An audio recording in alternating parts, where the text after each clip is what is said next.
Good morning, good afternoon, and good evening to you all, wherever you are in the world. And welcome to this week's edition of the Thursday Talk webinars on DME for Peace. My name is Jack Farrell, and I am the Manager for Partnerships and Strategic Innovation at Search for Common Ground, and I'm going to be your host today. I'm delighted to welcome and be joined by my colleague, Sharon Rosen. Sharon is the Global Director of Religious Engagement at Search for Common Ground, and she's going to be leading a discussion on the Common Ground approach to religious engagement. Just a note, if you have a question during today's presentation, you can write it in the question function in your GoToWebinar dashboard, and we will address it once we reach the Q&A. I'm now going to hand over to today's guest. Sharon, you are very welcome to the Thursday Talks. I'm really excited about this, so feel free to take it away when you're ready. Thank you very much, Jack, and it's great to be with you all today. So I am going to start straight away, and as you can see on the first slide, as Jack said, I am working on religious engagement, and I will be talking today about the Common Ground approach to religious engagement. So why did Search for Common Ground, which was founded nearly 40 years ago, and is now the world's largest peace-building but not faith-based organization, make the decision 3 years ago to intentionally put resources into building Search's strategy for working with religious actors?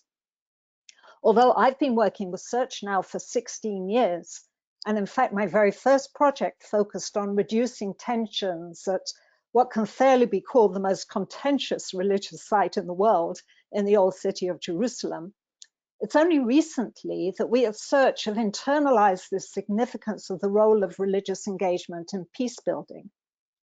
And it's not only we who've seen the importance.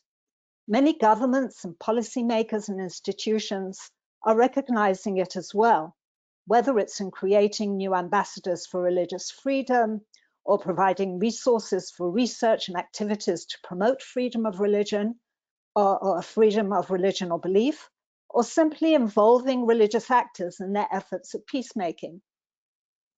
A telling indicator of this new approach for me was when I virtually attended a USAID summit last month on strategic religious engagement, first time USAID had ever held one on the subject. I was struck at the way US policymakers were talking about the establishment clause in the US Constitution, which defines the relationship between religion and state. In the past, I'd always heard what the clause prohibits, but now I was hearing an emphasis on what can be done within its boundaries. So why the change? There are various reasons, but let me focus on one here. Religion is not the main cause of war today. In truth, it wasn't the main cause in the 20th century either, when you consider that the 2 world wars and Stalin's regime and many other conflicts were not religious conflicts, but cost the lives of hundreds of millions. But we are seeing today that the majority of armed conflicts do have a religious dimension, and that they're on the rise. We've also learned from research that over 4/5 of the world identify as members of faith communities. And for many people, it's one of their deepest identities. Given that, and the acknowledgement that many terrorist acts have a connection to religion, even if a highly distorted one, there is a growing understanding that religious actors must be included in peace building if we're going to reduce conflict and advance peace. And it's true that many religious actors and faith-based organizations around the world are already doing just that, often on the front lines as deliverers of health and education services, and certainly as trusted, influential members of communities at the forefront of providing physical and spiritual help to people suffering from violence and oppression. So, in the third slide, you can see that our Common Ground approach to religious engagement is built on 3 assumptions. First of all, religious actors do have the influence and knowledge to shape norms and are part of institutions that can scale positive change. So it's vital to involve them in peace building if we want to be effective. Secondly, because religion has the power to be both a force for peace and a weapon of war, engaging religious actors is essential if we want to maximize the former and minimize the latter. And the third assumption is that if we use the common ground approach that values dialogue and inclusion of diversity as the accepted response to conflict, this will result in the most effective way to find collaborative and practical solutions across religious dividing lines. To delve a little more into the common ground approach, it's based on 5 foundational values. So let's see how they relate to religious engagement. First of all, collaboration. For effective collaboration to happen, we need to be inclusive, welcoming the diversity of religions and views into the space. With religions, that can be and often are hierarchical, patriarchal, and exclusivist, it's sometimes pretty difficult to include women and youth at the table, or even get representatives of religions to talk to one another, let alone collaborate. But it's happening so much more over the past 10 years, and we're intentionally making it happen in our religious engagement projects. We make room for global and community leaders, men, women, and youth, to have their space at the table. And that's why, by the way, we call them religious actors rather than religious leaders, because there's often a very limited understanding of the definition of a religious leader. I can talk more about that later when we're doing question and answers if you want. Collaboration is also broader than dialogue. Sometimes we start with side-by-side collaboration on a common problem or issue, like the common interest of wanting to protect holy sites. And then through the face-to-face dialogue, we build interreligious trust, which makes the collaboration even more effective. But religious engagement doesn't only focus on interreligious collaboration. We're also talking about cross-sector collaboration across society as a whole, with governments, policymakers, institutions, civil society organizations, and even the security and justice sectors. And not only in times of conflict, but also in times of peace. If religion is a highly important identity marker for the vast majority of the world's population, it also makes sense to include religious actors on basic issues that society is grappling with, such as the environment or the pandemic that we're suffering from at the moment, or refugees, similar ideas like that. The second value that is a foundational value at Search is audacity. I love this value because for me, together with tenacity, our third value, it includes the belief that there is always hope and that by trying new ways of working, even if you fail at first, there is no giving up. Religious actors resonate spiritually with this message of hope and a belief in positive transformation. Holy texts are full of these messages. So if we move on to tenacity, our third value, also within that is an understanding that things take time to create sustained change, and that you have to keep adapting whilst you hold on. This too resonates with religious actors who know that sustained positive change takes time, patience, and persistence. It takes time to build trust. Many of the principles within religions, such as salvation and redemption, are lifelong goals that call for that constant investment over time. The fourth value is empathy.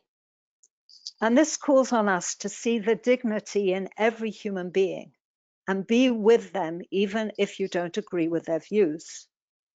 It means really listening to people and understanding the context in which you're working, recognizing that every context is different. The locations in which religious actors live strongly influence their thoughts and actions. Empathy can sometimes be very difficult to give, and we will see in the next slide on risks that sometimes there's a limit and it would be better not to collaborate with everyone and give empathy to every viewpoint. And results, our fifth value. I think the people who join these DM&E for Peace talks understand the importance of a results-based approach. But here I'd like to emphasize the importance of intentionality, of what we're trying to achieve, of taking responsibility and being accountable for our efforts, and of recognizing that when it's done in collaboration, our first value, which is needed to be successful, then there is a communal responsibility for the intended results. These words, communal, intentionality, responsibility, and accountability, also resonate deeply with religious actors who see themselves doing this before God or the divine as the final arbiter. So to move to the fifth slide, to the risks. The first one, misunderstanding the relationship between religion and violent extremism. No religion, no religious tradition inherently advocates violence. In fact, the opposite is true. They all advocate for peace. Religious actors are extremely sensitive to this link between religion and violent extremism and see it as an attack on religion itself. They also see this link as exacerbating discrimination, hate speech, and violence against a whole religious community. That said, we and religious actors need to acknowledge that in some contexts, religious discourse, together with extremist interpretations, have been co-opted by violent actors. We absolutely need to understand the complexities of the relationship between religion and violent extremism if we want to work with religious actors, especially, I would add, in secular societies. And what we're seeing at the moment now in France with their idea of laïcité within the secular society, I think is a very pertinent case in point. And again, this can be developed further in Q&A if there are those who want to talk about it. The second risk is legitimizing extremist discourse and violence. Including religious actors with extremist views who've carried out violent action can do more harm than good. We may think that they are the ones who need to be included in our work the most. After all, we don't want to just talk to the converted. But we need to be very careful and ensure that we're not legitimizing views by including them at the table. It really is a careful balance, especially as it's often more difficult to build trust with the victims of violence if we're also including the perpetrators. Another risk is the instrumentalization of religion. Sometimes religious actors are instrumentalized by governments and policymakers, even civil society organizations, because of their influence on their communities. The reason would usually be to promote a specific agenda or to make a project successful, and could come in the form of providing resources to specific religious actors or communities, or simply to raise the profile of the religious leader themselves. This is counterproductive, as what happens is that only certain religious voices are heard, which dumbs down the complexities of issues. It could also lower the credibility of the religious actors in the eyes of their communities. The opposite is also true, by the way. Religious actors may instrumentalize governments for their own agendas, for their own need for resources, or for their own profiles. A fourth risk is the cookie cutter approach, and I've mentioned this earlier. Each conflict has its own specific religious context. In some places, it's dangerous to overestimate the role of religion in the conflict. In other places, we may underestimate it. Whatever the situation, there is a need for a thorough analysis of issues before engaging with religious actors. And finally, although I'm sure there are more risks, but what I'm going to talk about here are untrained staff. And one of the main activities over these past 3 years for me at Search has been to develop a toolkit for Search staff on how to engage religious actors.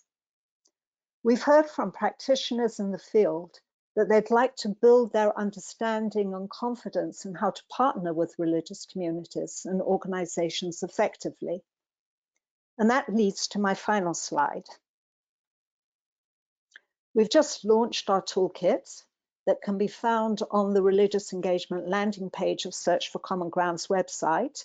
I put it on my first slide, but Jack, if you could post the link onto the chat, that would be helpful for people listening in.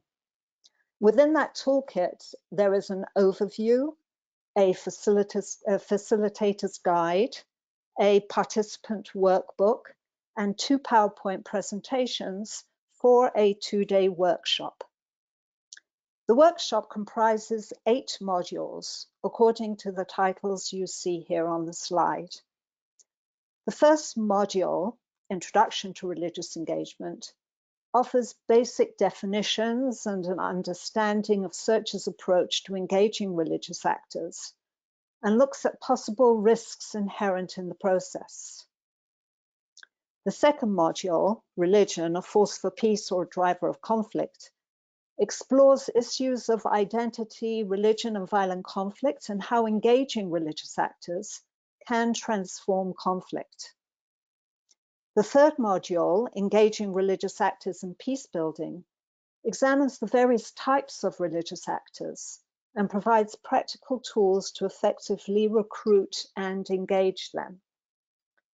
Religious sensitivity is our fourth module, and it provides some basic knowledge on the 5 world religions and the sensitivities needed to work with diverse religious actors effectively. This starts with a quiz, which has its own PowerPoint. The fifth module is Engaging Women, and it emphasizes the essential need to engage female religious actors in peace building and how to do so while exploring the potential challenges.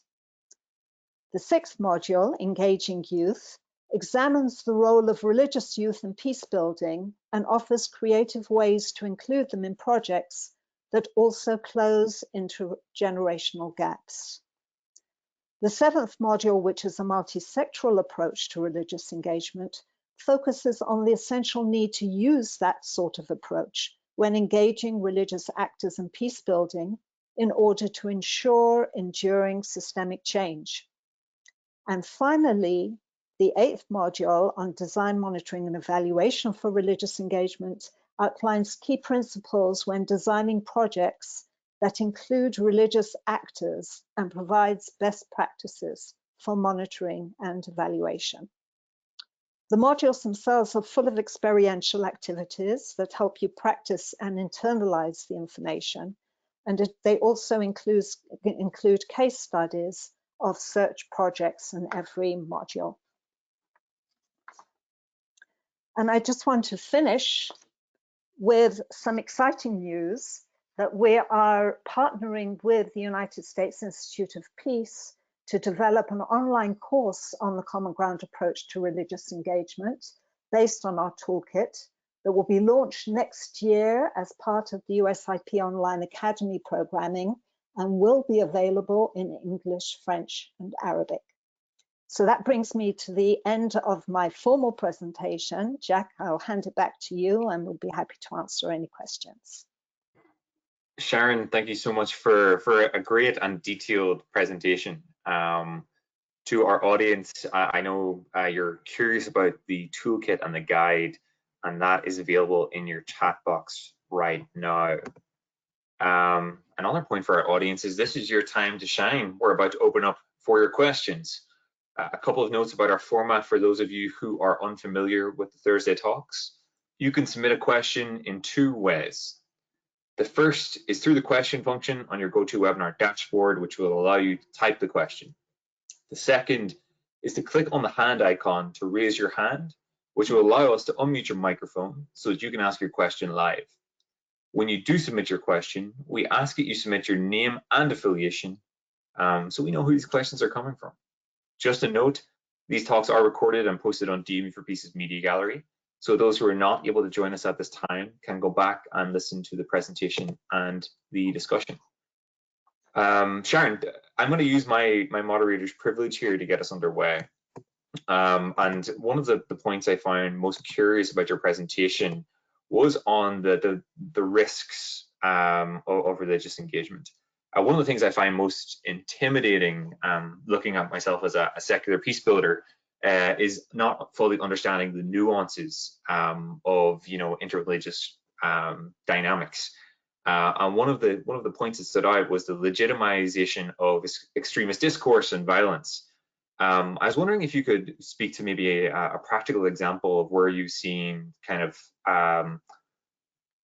interreligious peace building efforts actually legitimizing and providing a platform for extremist discourse in an unhelpful manner, and maybe share that with the audience. Well, thank you, Jack. On the whole, because we are an international organization and we are based also, we have headquarters in Washington, most or all of the organizations that are considered terrorist organizations by the US government, we are not actually allowed to work with. And therefore, the organizations that use violence and in order to carry out their activities, we generally do not work with. However, we have worked with some people who have got quite extremist discourse, usually when politics and religion combine. And it is actually very interesting how we work with them.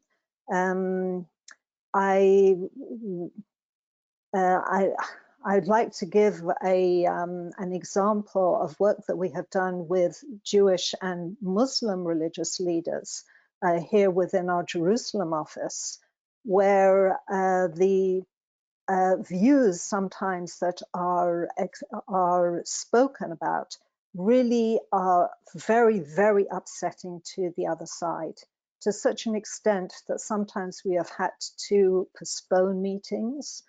We have managed to bring people together, usually out of specific interests that they might have, interests of getting greater exposure or interests in building their structure to the way they are working.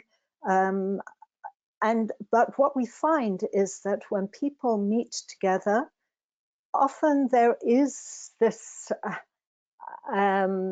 desire, in fact, to really get to know the other side, to understand them.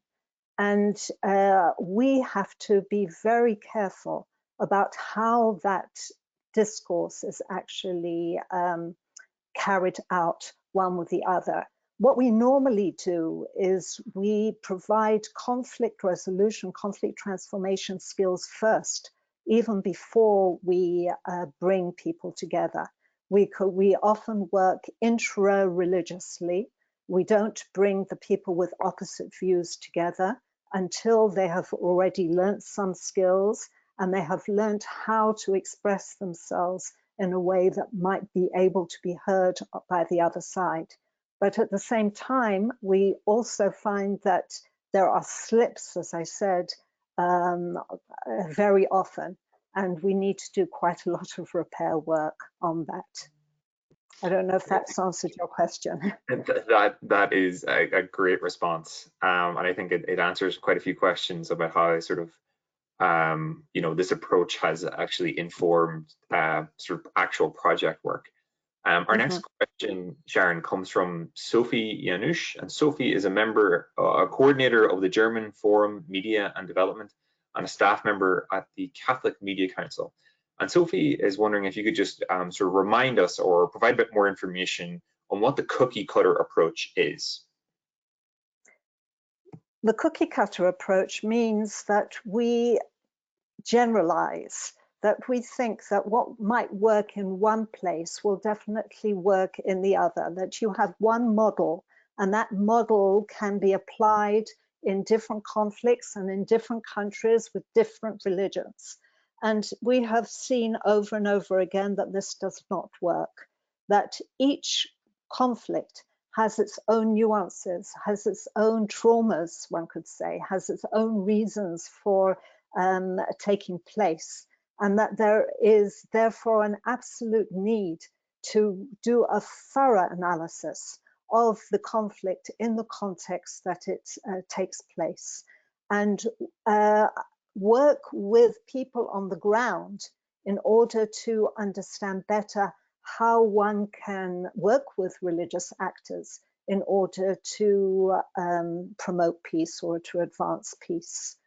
And maybe here I could just add that we have always found champions on the ground. They might be individuals, but you will always find religious leaders or religious actors, whether it is a male, a man, a woman, or a young person who does want to advance peace in one way or the other, or does want to speak to the other side. And it is those people that we really need to talk to in order to understand better what might be able to be done and to understand the situation on the ground and then move forward from there. So that's why a cookie cutter approach is a risk that we must make sure that we don't fall into. Thank you, Sharon. We've got a raised hand in our audience from Ochaniba Boateng. Ochaniba, I am unmuting your microphone, so please feel free to ask your question or make your comment live. Okay, thank you for allowing me in. I'm speaking from GPPI, Global Public Policy Institute in Berlin. I have a question concerning how this model of engagement sustains successes and achievements. I'm asking this because as much as certain this sort of engagement would actually get people to the table and all that, and maybe get it to a point where they agree to certain common goals, how is this agreement or the project sustained in the long term? Okay, so I hear two questions here. One of them is, how does this model actually work? And then how do you sustain it? I'd like to give you a practical example of, there are actually two examples, but let me give you one. One of them was the work that I've been doing over many years together with a local partner to reduce interreligious tensions on Mount Zion, which is in Jerusalem. And there was a lot of violence on Mount Zion when we started this project in 2016. And what we did was we worked on various fronts there in order to reduce the violence. We decided that we would work first of all with the religious institutions on the Mount, bringing representatives of those institutions together in order to work on very practical issues on the mountain. Practical issues are security issues, security in terms of well, of course, reducing violence, but also Mount Zion is a place that has about 2 million visitors a year, because the Room of the Last Supper is there, the Tomb of King David is there, there is a mosque there, and they're all in the same building. So it's a shared, holy, contentious site. And they came together in order to deal with issues of parking, of rubbish collection, very practical things. And by the third meeting, they were already talking about a common vision of Mount Zion. They simply had not actually come together before. At the same time, we worked with, we called for volunteers who would come and help the tourists on the site and help with the services there. And we managed to recruit about nearly 200 volunteers who spoke different languages and were able to help the tourists and to support the services and to monitor actually what was going on the site. The third thing we did was that we brought many, in the end it was well over 1,000 high school and pre-university students there in order to do a tour of Mount Zion and to understand the religious sensitivities of the place to the three religions that celebrate Mount Zion as their own, Judaism, Christianity, and Islam. And finally, we provided workshops for the police who of the station near Mount Zion, so that they too could understand the religious sensitivities and to treat people of different religions with greater respect. So that was that multi-sectoral and pincer approach, so to speak, really made a difference, and there has been an enormous reduction in tensions and in violence there at the place. How this is sustained? By working with a local partner, the Jerusalem Intercultural Center, which is located on Mount Zion, that continued the work, that worked with us and continued afterwards to ensure that the meetings of the different institutions continued, and making sure that the volunteers still came and cleared up, tidied up cemeteries and helped people who were there, and maintaining relationship with the police and others so that this becomes something that is sustained and that continues even after the project is over. So that's just one example of the sort of work that we do. Great, thank you, Sharon, and thank you, Ohaniba, for unmuting your microphone. We have another raised hand in the audience from Caroline Thomas. Caroline, please introduce yourself and then go ahead and ask your question to Sharon. Thank you, and thanks, Sharon, for the really interesting presentation. So I'm Caroline Thomas. I'm speaking here from Adian Foundation, which is a peace-building organization based in Lebanon. And it's really interesting for me to learn more about the work of Search, because we also work in similar ways. We work with a network of religious leaders, and we also work at different levels on education and also on policy reform. And something that we found is very successful here, and I was curious to know about Search's approach to this, is we've been running an education program for the last 14 years, working with children in grades 10 and 11, working on inclusive citizenship, religious literacy, social cohesion, and it involves education and also community service. And it's been so sort of successful and impactful that now we realize we need to work with younger children. So now we have a program with grades 8 and 9 working on religious literacy. And I was wondering about Search's approach to either curriculum reform or education programs, and if you have any experience of working with younger children in terms of embedding these kind of values of religious literacy and social cohesion from an earlier age. Mm-hmm. Well, thank you for that question. And I do know the Adian Foundation very well. And in fact, within our toolkit, we use some of the Adian resources, or we mention them, and I have great respect for the work that you do. We generally work more with with youth rather than children. Although we have done some work with 7th and 8th grade, both in Indonesia, where we have done some work using comic books in order to create greater religious sensitivity, which has been successful there. We have also done tours again in the Jerusalem area with Palestinian younger children. Well, they're not children, I would say they're about 11, 12, 13, that age, where we take them on tours of holy sites in order for them to see and to understand better the connections of the different religions to their sites. We haven't actually created a curriculum, although we are in the process of creating a curriculum on the whole question of sanctity. What does sanctity mean in our texts, which we hope to put into religious institutions, both Muslim and Jewish here. But as I say, our work is much more with youth and with adults, and we do, of course, media work at Search on religious engagement as well, where young people get involved in reducing hate speech, for example, on media.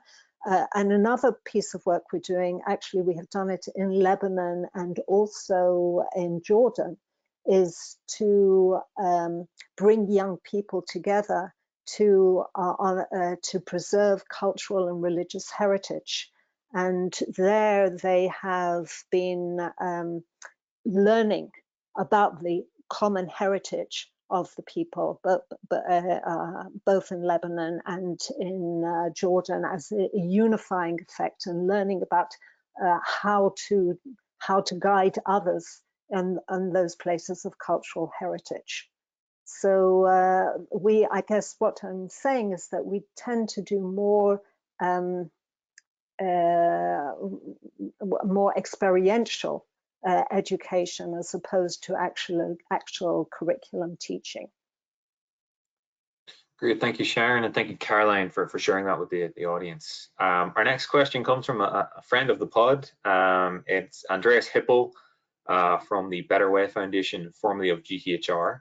And Andreas writes, to what extent has the development of a more intentional approach to and greater prioritization of religious engagement within Search as a secular organization been a seamless shift versus a challenging change of culture?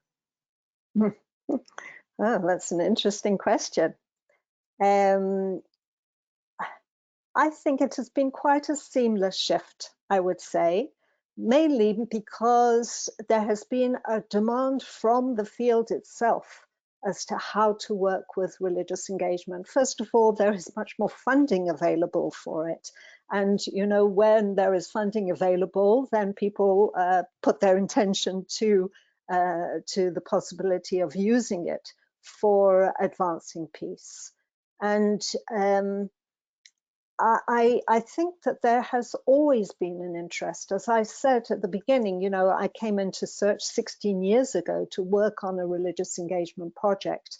But in the past, there hadn't been so much opportunity to do that because of, you know, lack of funding, or because other subjects topics were more in vogue perhaps at the time, or not just in vogue, but issues of ensuring that women's involvement, gender involvement, youth involvement are extremely important.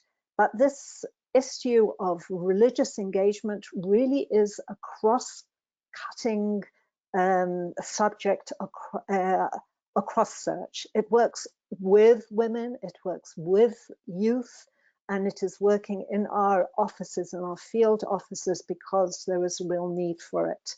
And so I personally have not felt any pushback to what I've been doing in Search, not just me, of course, my whole unit.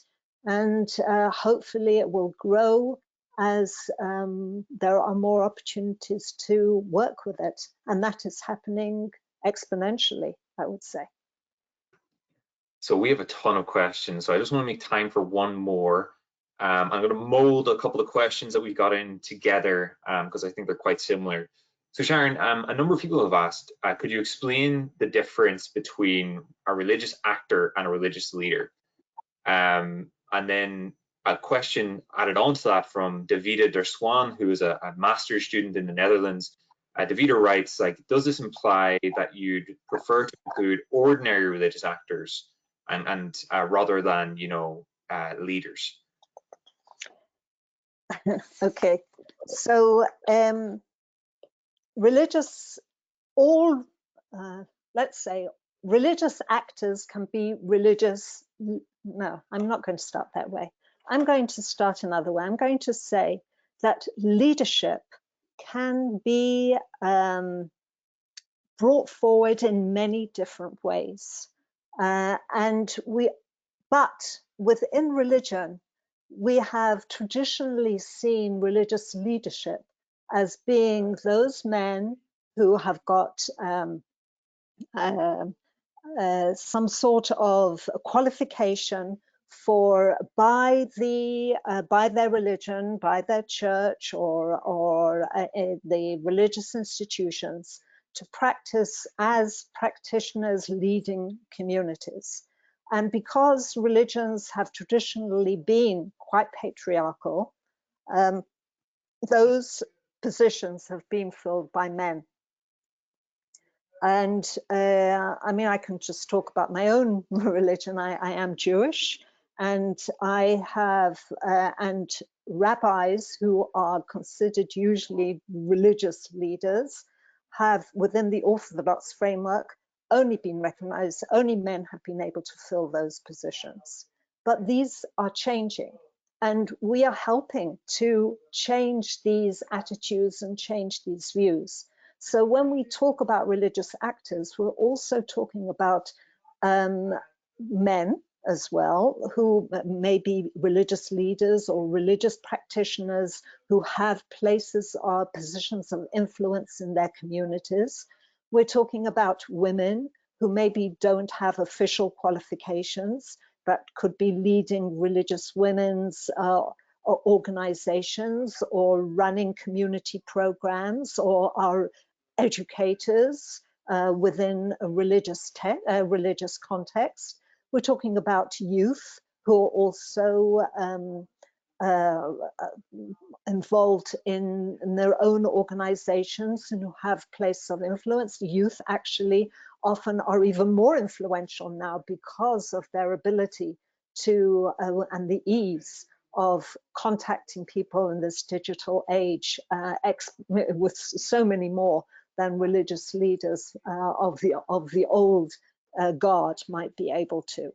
And therefore, I would say that religious actors is an inclusive term for all these possibilities. And we use it very intentionally because I have been in projects where I've been told by male religious leaders in the project that there are no women religious leaders. And because we have insisted on it, we have actually found women who are very involved and very influential in their community, who have become part of the initiative that we have worked on. In any event, if you go into the module, into the toolkit that we have developed, you'll see concrete examples of the sorts of people who are religious actors, the varieties, and very concrete examples of where they might come from: women who are lawyers, women who are educators, women who are working in influential positions in society. Great, thank you, Sharon. And one last question before we end.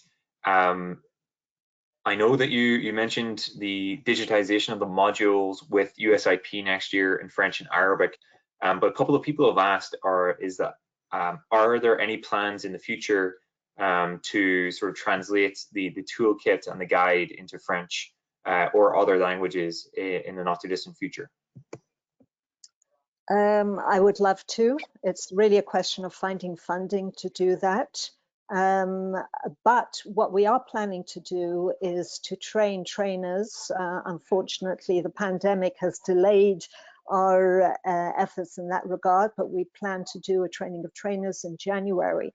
And there we will train people who speak French and Arabic, although the training itself will be in English, and hopefully they will be able to take it on and start working with it in the local languages of their countries. I mean, that is the plan that we will be doing.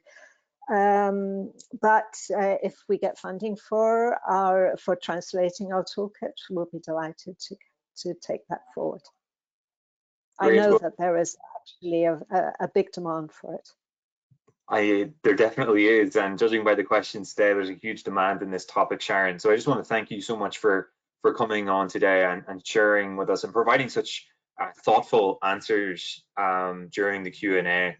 To our audience, you asked so many amazing questions that we didn't get to. The great thing is that this webinar was recorded and will be posted on DME for Peace's media gallery later today. So please feel free to return to it, type your questions again in the discussion section on the comments box, and we'll make sure we can sort of continue this sort of live interactive learning together. We'll be back over the next few weeks before we round out 2020 with a number of webinars ranging from the use of artificial intelligence in peace building to sustainable exit strategies. I look forward to seeing you online. And thank you again for the support in joining today's webinar. I know 2020 has been a tough year and we're all suffering webinar fatigue, but we had such a great turnout today. I'm really grateful for that. Thank you again, Sharon, and I look forward to seeing you all again pretty soon.